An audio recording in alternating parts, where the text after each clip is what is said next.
خوش آمدید کہتے ہیں آپ کو. علماء کرام ہمارے ساتھ ہیں. محمود بھائی بیٹھے ہیں, وہ اذان فجر دیں گے انشاءاللہ. ہم بات کر رہے تھے وراثت کے عنوان سے بالخصوص اور حقوق العباد پر بالعموم.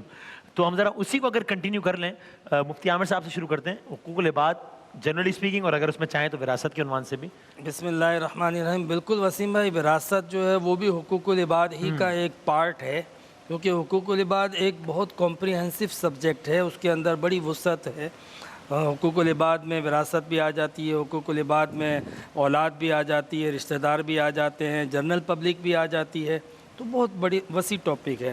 چونکہ وراثت کے حوالے سے بات ہو رہی تھی, شیخ صاحب کے جملے سے میں بات کا آغاز کرتا ہوں کہ قرآن میں اللہ تبارک و تعالیٰ نے نماز کی رکعتیں ذکر نہیں کی, مگر ایک ایک رشتہ دار کا ورثہ ضرور ذکر کیا. اور ہر ایک کے ورثے کے بعد قرآن نے کہا حقاً مفروضہ, کہ یہ حق ہے اور یہ فرض ہے, یہ حق ہے اور فرض ہے. اتنی تاکید کے بعد یہ حال ہے کہ لوگ بڑی آسانی سے خواتین کے, بچیوں کے, بہنوں کے حقوق ہڑپ کر جاتے ہیں. قرآن پاک نے وراثت کے حقوق کو اور وراثت کی تقسیم کو خود اللہ تبارک و تعالیٰ نے اپنے ذمے اس لیے لیا کہ مال کے معاملے میں عموماً بندہ لالچ کا اور بدعنوانی کا شکار ہو ہی جاتا ہے, اور پھر کوشش کرتا ہے کہ میں جو ہے وہ حصوں میں کوئی نہ کوئی لچک نکالوں. لیکن جب کیٹاگوریکل قرآن کی آیت آ جاتی ہے اور اللہ کا حکم آ جاتا ہے اور ڈیسائیڈ ہو جاتا ہے کہ بہن کا اتنا حصہ, بھائی کا اتنا حصہ, ماں کا اتنا حصہ, بیوہ کا اتنا حصہ, تو اب کسی مفتی کی, عالم کی, مجتہد کی مجال نہیں ہے کہ اس کے اندر معمولی سی رد و بدل کر سکے. لیکن اس کے باوجود ہم پھر ڈاکومنٹیشن میں تبدیلی کرنے کی کوشش کرتے ہیں. جو مسئلہ ہمارے پاس آیا تھا اس میں بھی آپ دیکھ لیں کہ باقاعدہ مکان جو ہے وہ دے دیا تھا, ڈاکومنٹس اس کے نام کر دیے گئے تھے, قبضہ اسے دے دیا گیا تھا, لیکن بہرحال وہ کسی نہ کسی قانون کی مدد سے اس کے اندر مداخلت کر رہا ہے. بات یہ ہے کہ اسلام نے اس سلسلے کو, وراثت کو اس لیے ضروری سمجھا. بعض لوگ یہ کہتے ہیں کہ ایک اتنی بڑی جائیداد ہے تو اس کو توڑ پھوڑ کرنا, اس کے اندر تقسیم کرنا, ایک فیکٹری ہے اس کا بٹوارہ ہو جائے, ایک حویلی ہے وہ ٹوٹ پھوٹ کا شکار ہو جائے, بک جائے, تو کیا فائدہ مطلب اس وراثت کے حکم کا اور اس طریقے سے عمل کرنے کا. مل جل کر رہتے ہیں اور کوئی ضرورت نہیں ہے بٹوارہ کرنے کی. اسلام جو ہے نا وہ انسان کو اور انسانیت کو زیادہ اہمیت دیتا ہے, انسانی حقوق کو زیادہ اہمیت دیتا ہے. وہ ایک طرف یہ صورتحال ہے کہ خاندان بکھر جائے تقسیم ہو جائے, دوسری طرف جائیداد بکھر جائے تقسیم ہو جائے. کیا زیادہ برا ہے؟ خاندان کا بکھر جانا. تو اس لیے خاندان نہ بکھرے, بھلے جائیداد بٹ جائے, تقسیم ہو جائے. تو اس کو قرآن نے باقاعدہ پہلے سے تقسیم کر دیا. جہاں تک بات ہے حقوق العباد کی, صرف ایک جملہ کہہ کر بات ختم کر دوں گا کہ حقوق العباد کا معاملہ انتہائی سخت ہے کہ اللہ تبارک و تعالیٰ نے فرمایا کہ میں اپنے حق تو معاف کر دوں گا, مگر بندوں کے حق نہیں معاف کروں گا جب تک کہ وہ معاف نہ کر دے. ہم جتنی آسانی سے حق تلفیہ کرتے ہیں, ظلم و زیادتیاں کرتے ہیں, لوگوں کے ساتھ جو ہے وہ ناانصافیاں کرتے ہیں, بروز قیامت یہ ساری زیادتیاں جو ہے وہ ہمارے لیے جو ہے وہ دنیا کی ساری نعمتوں کے مقابلے میں بھی بھاری پڑ جائیں گی. اللہ اکبر, اللہ اکبر, جزاک اللہ. جناب قبلہ مفتی صاحب. بسم اللہ الرحمن الرحیم. صلی اللہ علیہ وآلہ واصحابہ وبارک وسلم.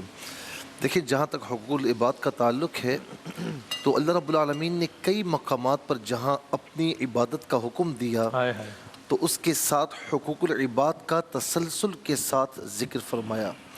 اب مثال کے طور پر سورہ بقرہ میں دوسرے پارے میں ایک آیت کریمہ ہے, لیس البر ان تولوا وجوہکم قبل المشرق والمغرب, کہ نیکی فقط یہ نہیں ہے کہ تم نمازیں پڑھو. اب پھر آگے چل کر فرمایا کہ وَآتَ الْمَالَ عَلَى حُبِّهِ ذَوِي الْقُرْبَى وَالْيَتَامَى وَالْمَسَاكِينِ وَابْنِ السَّبِيلِ وَالسَّائِلِينَ وَفِي الرِّقَابِ. یہ سارے افراد بیان فرمائے. اچھا, قرآن یہاں پر رشتہ داروں کو سب کو عطا کرنے کا حکم دیتا ہے. اچھا, جتنی بھی حقوق العباد کا معاملہ ہے نا, ادائیگی کا حکم دیتا ہے, اور ہم لینے کا کرتے ہیں, ہم مال غصب کرتے ہیں. تو میں سمجھتا ہوں جس طرح قبلہ مفتی صاحب نے بھی فرمایا, اور یہ بات بالکل یقینی ہے کہ اللہ تبارک و تعالیٰ ہو سکتا ہے کہ آپ نے نمازیں چھوڑی ہیں ٹھیک ہے، وہ معاف فرما دے، اپنا حق معاف فرما دے. لیکن وہ کسی بندے کا حق جو آپ نے تلف کیا ہے نا، قرآن کہتا ہے دو، آپ تلف کر رہے ہو، آپ ان کے حقوق میں جو ہے نا وہ مار دھاڑ کر رہے ہو. تو فرمایا کہ یہ معاف نہیں ہوگا جب تک وہ معاف نہیں کرے گا، وہ بندہ معاف نہیں کرے گا. اور روز قیامت نفسا نفسی کا عالم ہوگا. باپ ماں اپنے بچوں کو نہیں پہچاننے سے انکار کریں گے کہ آج ہم کچھ بھی نہیں کر سکتے.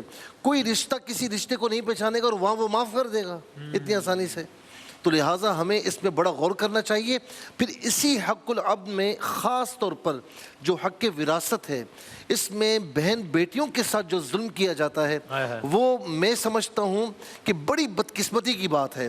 زمانہ جاہلیت میں چاہے عورت ماں ہو، چاہے بہن ہو، چاہے بیٹی ہو، چاہے بیوی ہو، اس سے یوں سمجھنے کی ردی کی ٹوکری کی طرح سمجھا جاتا تھا.